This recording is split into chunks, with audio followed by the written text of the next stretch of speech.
everybody, it's Maggie with the Etheridge Team at Remax Select One.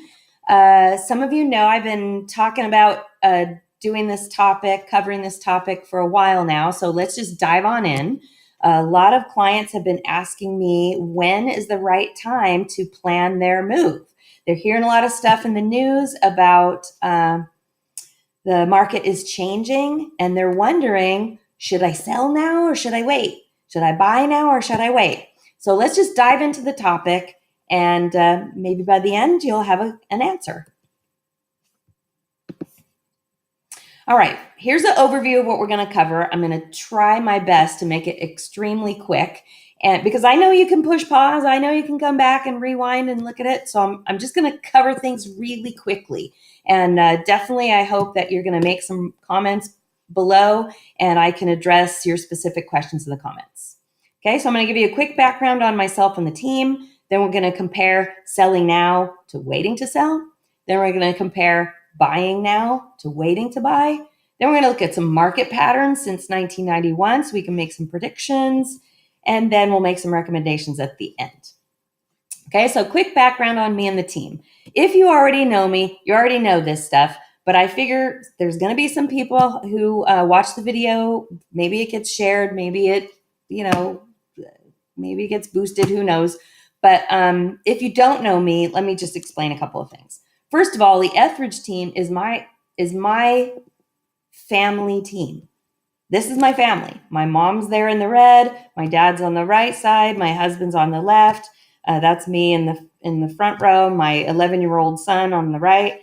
There are two agents on our team in the back center who are not family. That's Steve and Heidi, but they might as well be family. They've been with us a really long time. So that's my team. My mom has been practicing real estate in Orange County since 1972. That's 46 years. Now, I'm bringing all this stuff up because, I hope that as I get into the meat of the content, that I'm going to be able to kind of assume a little bit of credibility. So the Etheridge Team is all about long relationships. 46 years in the local real estate business. Our mission statement is to earn client loyalty and referrals. We're not going to be earning anybody's loyalty if we're not really, truly taking care of people in the long run. Okay, so now it's part of my personality to consciously avoid pushing people into action. Other people on the team are a little bit better about giving opinions and suggesting, I think you should do this or I think you should do that. But when I am asked by a client, what do you think I should do? I usually supply more data. It's just my personality that I think if the person has enough information, they are going to be able to make a confident decision and a wise one. My family real estate team is notorious for caring so much about our clients' goals and futures that we often talk people out of moving. Okay, so with that said, let's dive into the topics. Selling now versus later. Okay, we're going to compare if the market goes up, which is a possibility, and what if the market goes down? Should I wait to sell? Well, if the market goes up, yes, you will get more next year. And all the experts are saying it's going to go up 3% approximately. Some say 2, some say 4, but nearly every expert is suggesting that 2019 will hold some appreciation. Does that mean you should sell later? Hold out, get that extra 3%? Well, really the question is, after you sell, will you be a buyer?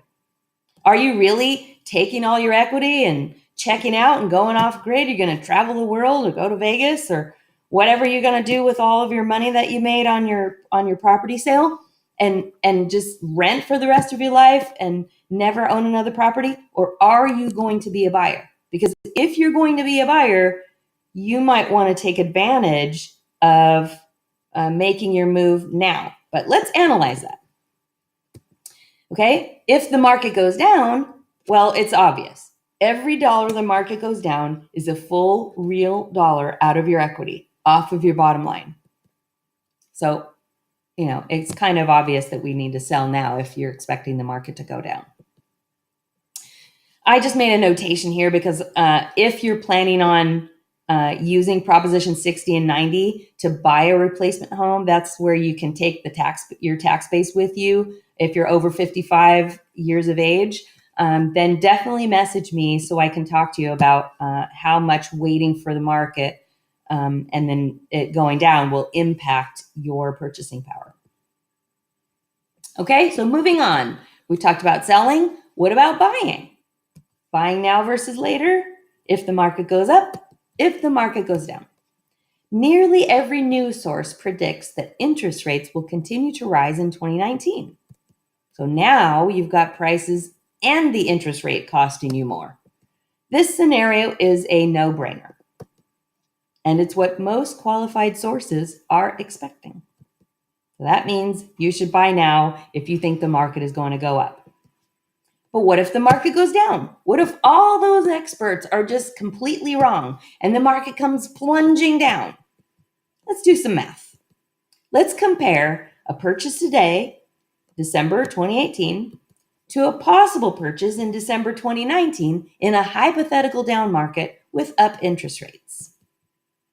The median Orange County home price right now is $712,200, and that is up 4.6% from this time in 2017. So I know you're hearing a lot of headlines saying home prices are down, home prices are down. Well, the home prices that are down are the asking prices. The closed sales are still higher now than they were a year ago. So we are still seeing appreciation in 2018, and be very careful when you're reading those, panic news sources. They're trying to get your eyes, they're trying to get your clicks. So be sure to read the fine print there and see what prices are we talking about. If it's list prices, then maybe the sellers just started out with too high of an expectation. If it's closed sale prices though, then we are, talking about depreciation. Anyway, so in our possible hypothetical scenario, let's say the home prices dip 7.5%. Now that would be a swing of over 10% from what the experts are predicting. Okay. Most of the people in the real estate space, and I'm not just talking about the National Association of Realtors, I'm talking about Zillow, I'm talking about a lot of consumer-centric economists are making predictions that next year we are expecting an appreciating market. Not a high appreciating market, but small appreciation. But let's say they're all wrong and the market comes plunging down and they're off by 10.5%. Well, that would be a down market of 7.5% year over year, hypothetically. You're like, wow, look at the difference. 712,000 today versus 658,000 next year. Maybe I really should wait. But let's take a look. Okay. Today we would get an 80% loan of $569,760. And next year we would get only a $527,000 loan. Still sounds great. Maybe I should wait. But today's interest rate, and this is a real interest rate that I got from Bank of America today, 30-year fixed rate with excellent credit, 4.675. Future interest rates could be 5.3%. Now, there's a lot of people making predictions what they think interest rates are going to be next year. Some are saying 6%. Some are saying higher than 6%. But I just chose a fairly conservative estimate that I got from Kiplinger's. It's their forecast for the end of 2019 of 5.3%. So let's compare. The payment in today's scenario is $2,929. The payment in next year's scenario, $2,926. Ooh, I did make some savings. A whopping $2.90 per month.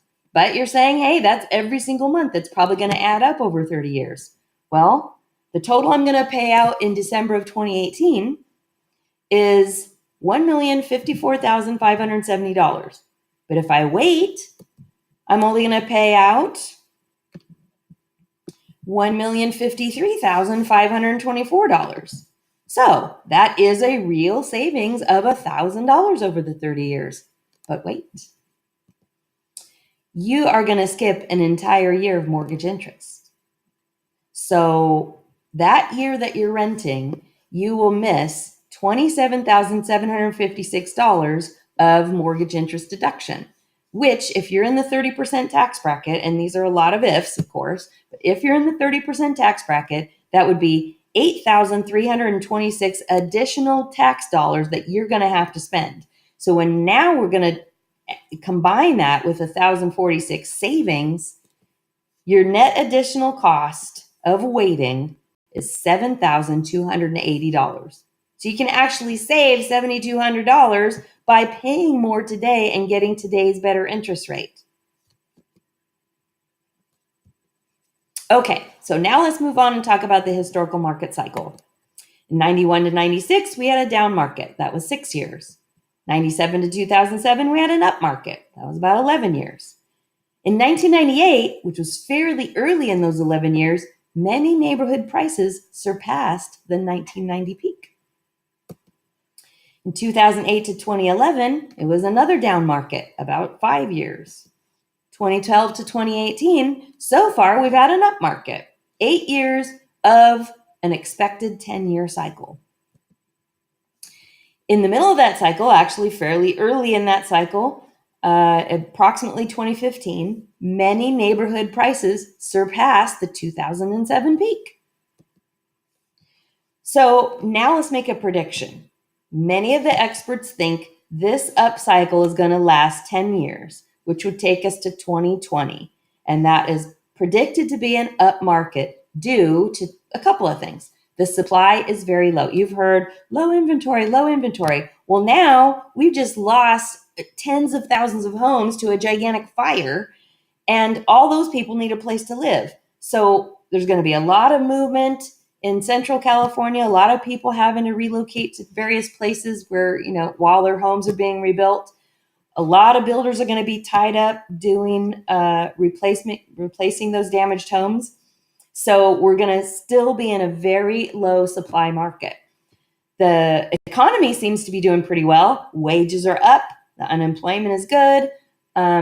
So things are looking good in that area. And many of the buyers who bought between 2012 and 2018 in this up market were high equity owners. So yes, you could get a loan for 3% during that time, but because sellers would have a choice of, 30 different offers to choose from, the low down buyers often found themselves unsuccessful, losing out to all cash buyers or 50% down buyers, or at the very least 20% down. So we have a lot of owners who entered the market during this time with a very high equity position. So we're not expecting, we're actually seeing good, strong economic reasons to predict an up market for the next 2 years. But even after that, we are saying that the natural cycle is up, it's down, it's up, it's down. And around 2021, perhaps maybe late 2020, we should begin to see a possible decline in values. Maybe that'll be 5 to 6 years. If we look at the pattern, we've had 6 years of down, 11 years of up, 5 years of down, 10 years of up. So maybe we'll have about 5 to 6 years of down again. That would take us from 2021 to maybe 2025. And we would expect that around 2027 or 2028, when the prices begin to rebound, as the cycle tends to do, maybe that is when prices will surpass the 2020 peak that we're predicting. So if you're in a home right now, 2018, it is very possible that the value you're looking at, the equity that you hold in that property, will take 10 years for you to cycle from now to 2028 to get back to that equity position after the foretold downturn. So what should we conclude from all of this? If you're going to be happy in the place where you are now for the next 10 years, don't sell, don't buy. Stay where you are, make your monthly payments, enjoy your interest, your mortgage interest deduction. Every payment you make, part of it is mortgage interest, which is a deduction off your income taxes, and part of it is principal, which is like you're paying yourself.